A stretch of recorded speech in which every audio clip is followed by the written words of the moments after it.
Well, I wanted to share something while we were set up in our little studio for the Heaven Talk, and it has to do with the thing that I'm always talking about, which is intimacy with the Lord.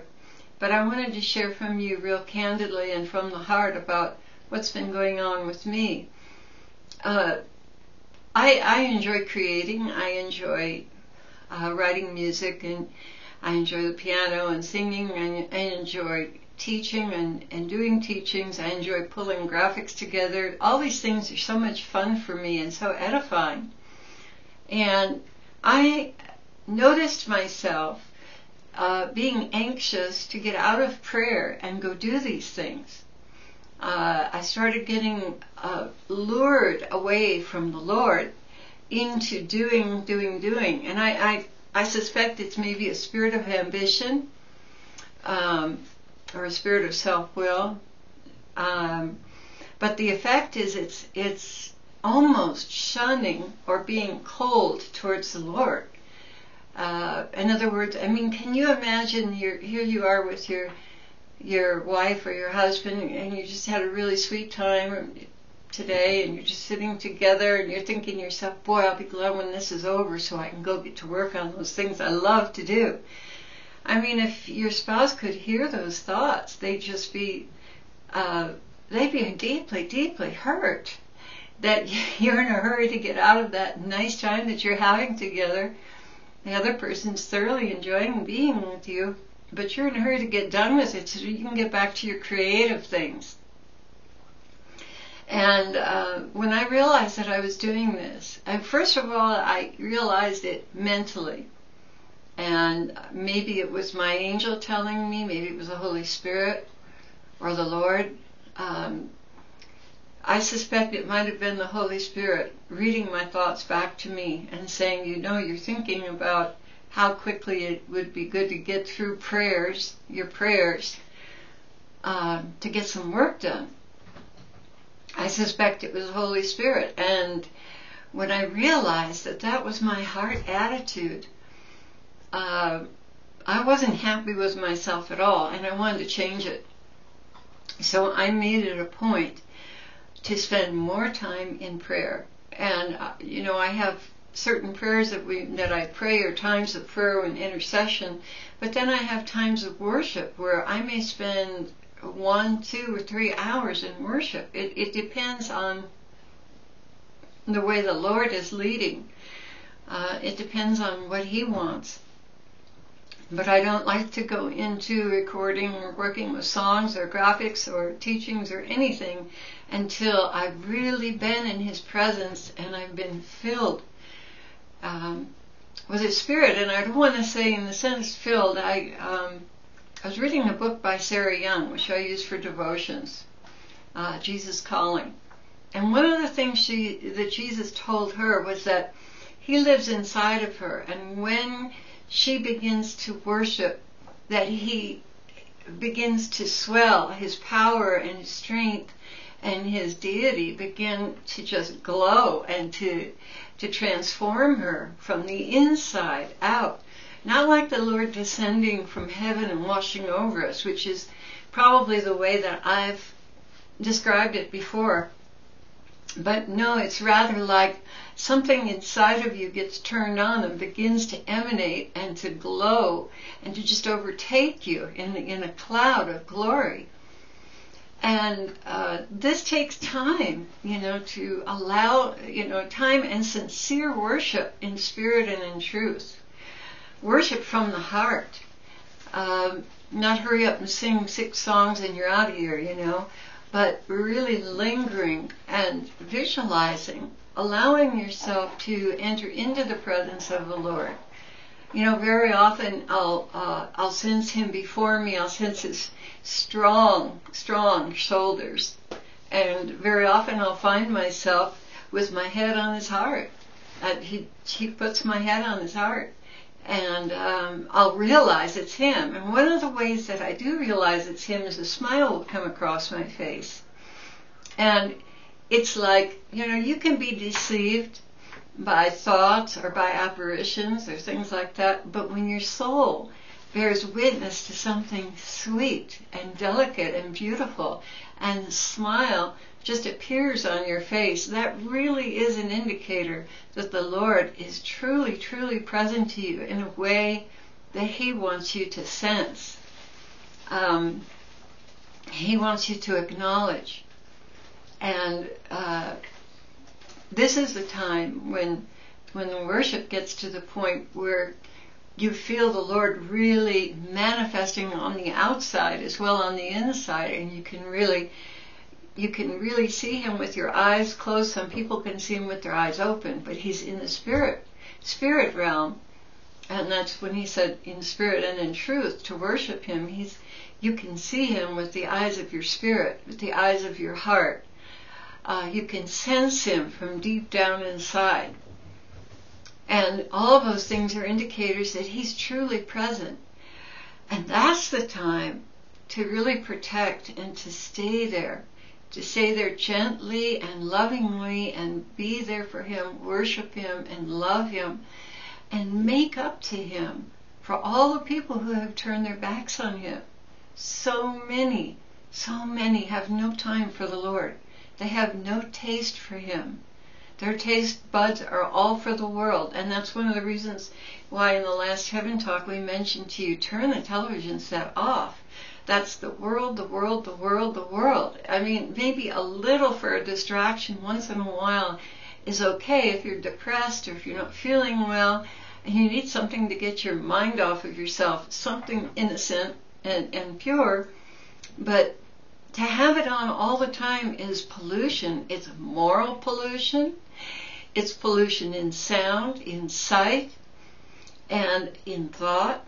And those things linger in your mind, and they create a crud in your mind that really does inhibit your perception of the Lord in spirit and in truth.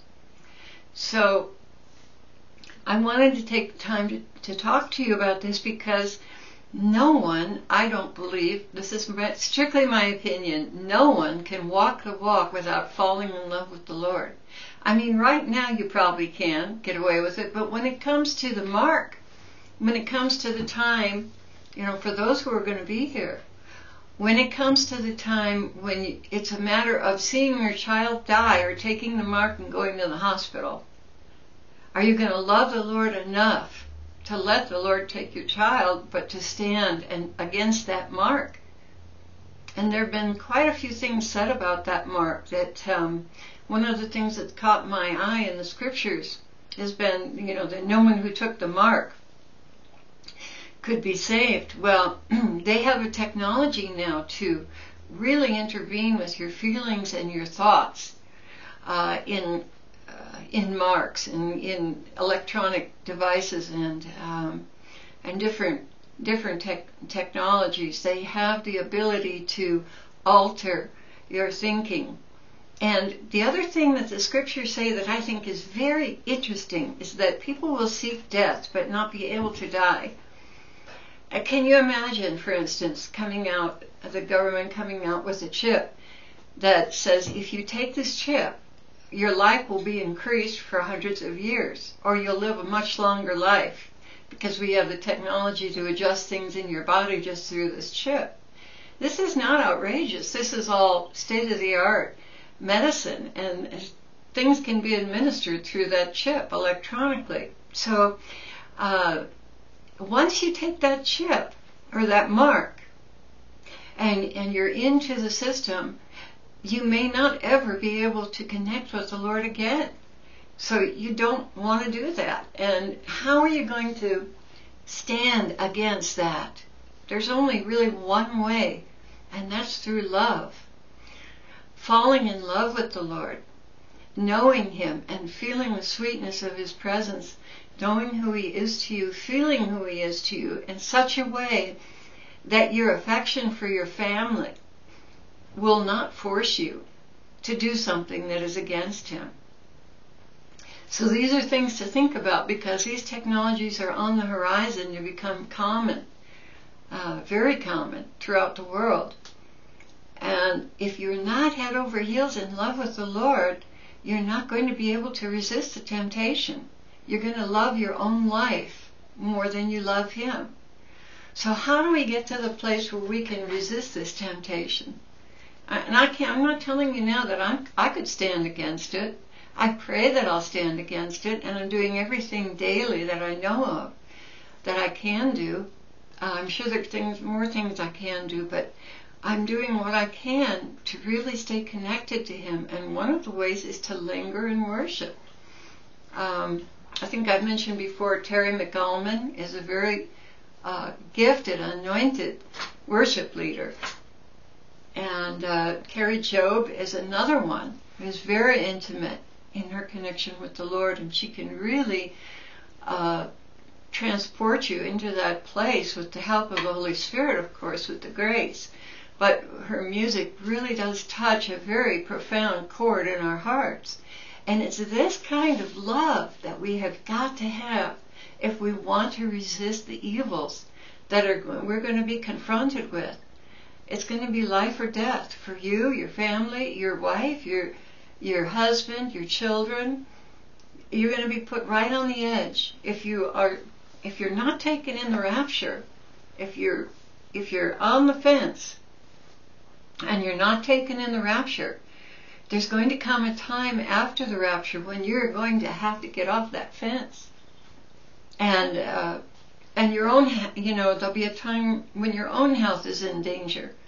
Or if you go to the hospital and get insulin if you're insulin dependent, or if you're having a heart attack or whatever, you need to go to the hospital and you don't have the mark, so you can't go to the hospital. Will you take the mark for that? To save your own life? These are things that are going to be confronting us in the future, and I believe that the only way to make yourself ready for this is to seek that intimate place with the Lord where you are truly loving him and truly entering into that trysting place and that sweet communion with him that nothing on earth can even begin to compare with. When you do that day after day and put that as the highest point of your day, the most important part of your day, which I do, I take a nap and I have my coffee and I'm ready. I'm really ready for him. And that's the prime time of the day for me. And when you put him in that place and you treat him with that kind of love and tenderness and priority, when that day comes that you have to make a decision, you're going to be able to decide for him. And nothing on this world will matter to you. Nothing in this world will matter to you above him. So I wanted to share that with you because I've been having struggles in that area, and thank the Lord he's pulling me out of those things, and he helped me to see what I was doing. And I feel much, much closer to him now in a very sweet way, and I am on my guard against a spirit of achievement, or a spirit of pride, or a spirit of ambition. Those are killers. It'll tear you right out of the Lord's arms, for sure. But God bless you, YouTube family, and again, thank you for supporting us.